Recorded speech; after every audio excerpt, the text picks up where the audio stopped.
Welcome to the Manila Bulletin Daily Rundown, where we bring you the latest stories that matter to Filipinos straight from the heart of the Manila Bulletin newsroom.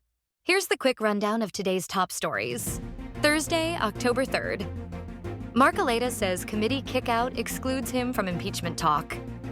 Sagip Party List Representative Rodante Marcoleta claimed that he was kicked out of his committee memberships in the House of Representatives as a way to exclude him in the discussion once an impeachment complaint against his political ally, Vice President Sara Duterte, gets filed. In his opinion, Marcoleta said that it was all planned and he wasn't surprised.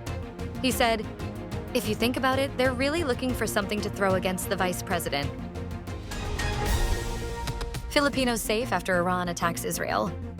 No Filipino was hurt when a terror attack hit Israel, and when Iran fired a salvo of missiles on the Jewish state on the same day, the Philippine embassy in Tel Aviv said on Wednesday night. According to the embassy, all Filipinos in Israel were safe as they immediately sought shelter when it issued an advisory to enter bomb shelters. The Philippine government thanked the Filipino community in Israel for their cooperation, as well as the Israeli Defense Forces Homefront Command for its timely alerts. Escudero says he's willing to vote for bill banning political dynasties. Senate President Francis Chiz Escudero says he is in favor of enacting a measure that aims to put an end to political dynasties, as long as certain concerns are resolved. Escudero, born to a family of politicians in Sorsogon, said he would vote for such a measure even if he's a product of a dynasty himself. Escudero says that favoring a proposed legislation, even if it's against one's interest, is allowed by the Constitution and the country's laws. Julian re-enters Philippine Area of Responsibility. Typhoon Julian, with international name Krathon, re-entered the Philippine Area of Responsibility at around 8 a.m. today, said the Philippine Atmospheric, Geophysical, and Astronomical Services Administration. Julian had initially left the PR on October 1st, but Pagasa stated that the typhoon may make landfall over southwestern Taiwan after re-entering the area. Despite this re-entry, Julian is not expected to significantly affect the rest of the country, aside from Batanes. New set of U.S. troops arrive in the Philippines. A new set of U.S. troops have arrived in the Philippines to train with their Filipino counterpart as Washington continues to bolster its cooperative relations with important allies and partners in the region, the U.S. military announced.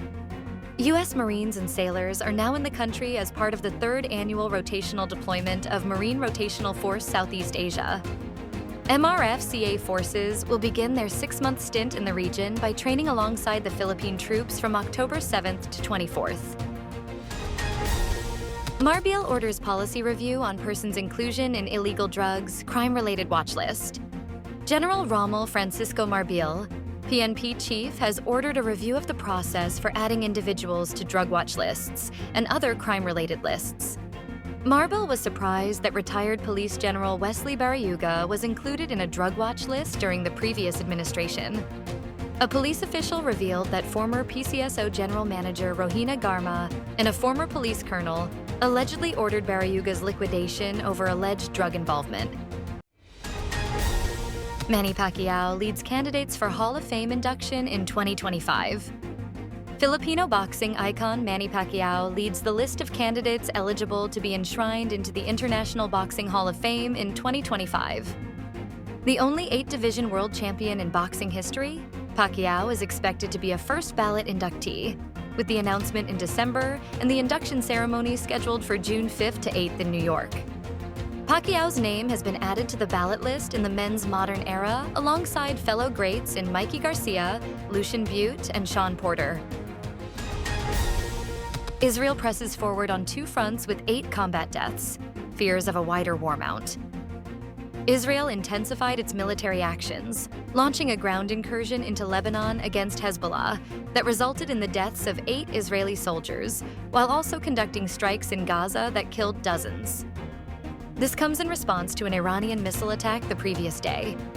Iran, which supports both Hezbollah and Hamas, fired multiple missiles into Israel, escalating tensions in the region.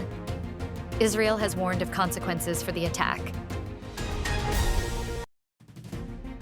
Stay updated with the latest news. Visit our website at www.mb.com.ph